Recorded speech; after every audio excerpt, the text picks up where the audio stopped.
Okay, Kristen, it's Charles again. Here we go. I had to grab me another drink. You asked me a lot of questions here, honey, so I'm going to hurry. I made this video a minute ago. It was 20 minutes, and it cut off, and I was so irritated. Anyway, how is the nightlife in Pirot? What time do most things in downtown core close? I think I kind of mentioned that on the last one. Pirot nightlife's nice. It's great. People don't have any money, but there's a lot of bars. There's a lot of nightclubs. Things close, like I said, it just depends. Some of them at 1 o'clock, some of them 2 o'clock, 4 o'clock. It just depends on the style. They got different types of things. Kafanas are usually open, some of them all night here in Belgrade. Pirot, probably anything can be open as long as it wants. What's the nightlife like in Belgrade? Oh my God, it's phenomenal here in Belgrade. If you're a person that likes nightlife, Serbia has been voted by a number of different travel guides and such as the #1 party city in all of Europe. There was a London, a magazine from London, big popular one, I can't remember right now, but it labeled Serbia as like the untouched paradise for nightlife. It has Exit Festival here, Beer Fest here, right in Belgrade, sorry, but in Serbia. But it's a great place, you know. You've got a lot, just bar after bar. One of my good buddies here, Gabriel, he's from Brazil, and he lived here for a while. Me and him was on a mission to go to every single bar and pub in Belgrade, and every day he'd come from Obrenovac, we'd hit 4 of them, you know, and by the end of the 4th one we couldn't go to anymore because we were drunk, but it's just an impossible feat. There's so many here. Friday, Saturday night here along the river in Belgrade, I go over Branko's Most, which is a Branko's Bridge it's called. You go down there, splav, splav, splav, splav. Splav is like a river boat that's for a dance club, a nightclub. Awesome. All the way to Zimun. There's an unlimited amount. It's a lot of fun. Is there anywhere to see live music? Live music here in Serbia consists of, usually it's something called a kafana. And a kafana is something we might call back home a pub. It's kind of they serve little bits of food. A lot of them serve some like pasul, which is beans. You can get little things of kobasica, which is sausages. But it's for people to drink a lot. And it's mainly for men, but a lot of women go too. There's lots of really sad songs. These group of guys, it reminded me of Mexico, because you could get these people to come around to your table and sing. Here in Serbia, you've got usually a guy with a little small guitar called a tamburica, a guy with an accordion, or what they call a harmonica, and sometimes a trumpet or a big cello kind of thing. And they'll come around to your table, and maybe a lady that sings or a guy that sings, and you know, they'll play for you. It's usually, you know, you've got to tip them. And you can ask some Serbians how much it is, because I never know. You know, last time I went with this Australian kid, it was his birthday, that they put 1,000 dinara in his guitar strings and stuff. So that's about 10 euros. It just depends, you know. You got to tip them something. But it's beautiful. It's a great place. Serbian traditional music like that is so much fun. And it touches the heartstrings of a lot of Serbs. So a lot of the Serbians, when they go in there, you know, they say that if you understood these words, you would cry almost, because it's very depressing, sad music, kind of, but good fun. I read in your blog about unknowingly meeting with people who are tied to the mafia. My boyfriend says that is quite common there in Pirot. How do you know? Signs to look for and how to avoid.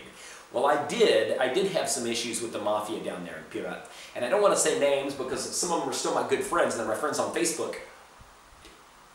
But one day I was there in Pirot, so those of you who don't know, I met these people, very, very nice people. This group of people came up to talk to me. Very nice. They said, hey, come drink with us, you know. We went and drank with them, then we went to another bar, then another bar. My friends that I was staying with in Pirot saw me, and they called home to their mother and told them who I was with.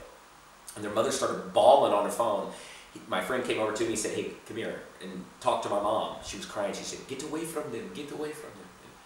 And I said, no, I don't want to. They're my friends. I'm going to hang out with them. I hung out with them, and no problems. But, you know, there was just the children, not really children, the kids of some people that had ties into that industry, whatever you want to call it, you know. But the way I look at it, the way to identify them, to answer your question here so I don't ramble, Usually in a town like Pirot or a smaller little town like that, people that are driving a brand new Mercedes, BMW, Jaguar, Audi, you know, there's probably something going on because there's not much money to be had down there, you know. And that's being very stereotypical. I shouldn't even say that. Some people work hard and make money, and so I'm just trying to help you answer your question. You're not going to have any problems. Don't worry about that. You know, I'm a very outgoing guy. I go up to random people. Hey, can I get a picture with you? I like your shoes. You want to drink a beer with me? I'm kind of nutty like that. Most people don't do that. So if you don't do that, you're not going to have any problems anyway. And they were very friendly. It's not like the type that's going to slit your throat. Mainly down there, they say, a lot of this activity like that originated during the 1990s. So the way I look at it, I and my country was partially responsible for this probably because of something called sanctions they put on Serbia. And sanctions to me is one of the most disgusting things that a country can do to another country to punish its government, because the main people that struggle and are hurt by sanctions are the average fucking person, the average citizen, pardon my French, but it makes me angry. And we say, oh, we want to punish the Milosevic government, so let's put on sanctions here so no food can get in, so no gasoline can get in, so they're restricted on everything. And who does that affect? It affects this person, the mother and father that's raising 3 or 4 kids. It doesn't affect Mr. Milosevic and the high-up government officials who have everything they already want and more, you know. No offense to Mr. Milosevic, I'm just using that as a guide, you know. But this originated then. We put sanctions on. They couldn't get anything. They couldn't find food. Their money went outrageous. These people worked all month for 2 German marks. They'd run as soon as they get their paycheck to buy a loaf of bread, and their money's gone, you know. They had up to like a $500 billion bill here in Serbia. Just because of hyperinflation. Times were tough. I can't imagine being a Serbian mother and father having to raise a kid or 2 in a situation like that, you know. Horrible. But a lot of these people, to get back to that, a lot of people would smuggle gasoline from Bulgaria, Hungary, Romania into Serbia at night, sell it here, make a lot of money, bring cigarettes from outside into Serbia and sell them, bring certain things here into other countries and sell them. It was a common thing. A lot of families I know here that I met, that I ate with, that I stayed with, they told me, they said their best times money-wise was during the sanctions, because they said they risk everything they had to get into these countries to bring stuff in here, and they said they had more money than ever. So some people it affected in a positive way, but that's how I can see maybe that the start of this mafia-type mentality started. But down in those smaller towns, people told me, like, if you're a foreigner, you want to start another bar or another business that's going to compete with somebody else, they said it's not uncommon to have some guys come over to your business one night and say, hey, you need to pay us this amount of money, or, you know, for protection or whatnot. So, but don't worry about that. Pirot's a very safe place. You're not going to have to worry about 0 crime, my dear, you know. Anyway, don't concern yourself with that. Are the stray dogs in Pirot? Here we go. Your obsession with the stray dogs. Is the stray dogs in Pirot and the surrounding areas as much as unfriendly as the articles say? Please send me this article. I would be very interested in reading about this article. And Pirot, I stayed in Pirot with some families, like I said, through that gypsy hood. No, I didn't tell you. Maybe I said it in the video that I had to delete because it was so goddamn long. The place in Pirot I stayed with some family members. I can't remember. They're not family members. Well, they are my family. My Serbian family, of course. You had to walk through this kind of ghetto-y gypsy place. And that's the only problem I think you could maybe even encounter in Pirot, is to go through that little gypsy. I think they maybe call it Mali, kako se kaže, Tsigan Mali or something like that. Tsigan is like a very negative term for gypsy, but that's what they call themselves. Their language is Tsigani. Tsiganka, oh no, that's a girl, gypsy, Tsiganka. Never mind, I don't want to start talking about that. The professional name is Roma, or the politically correct name is Roma. But we call them in the USA gypsy, and we don't mean to say it in a negative context. But Tsigan is bad, but there's a big gypsy place, and you'll see it's very nasty.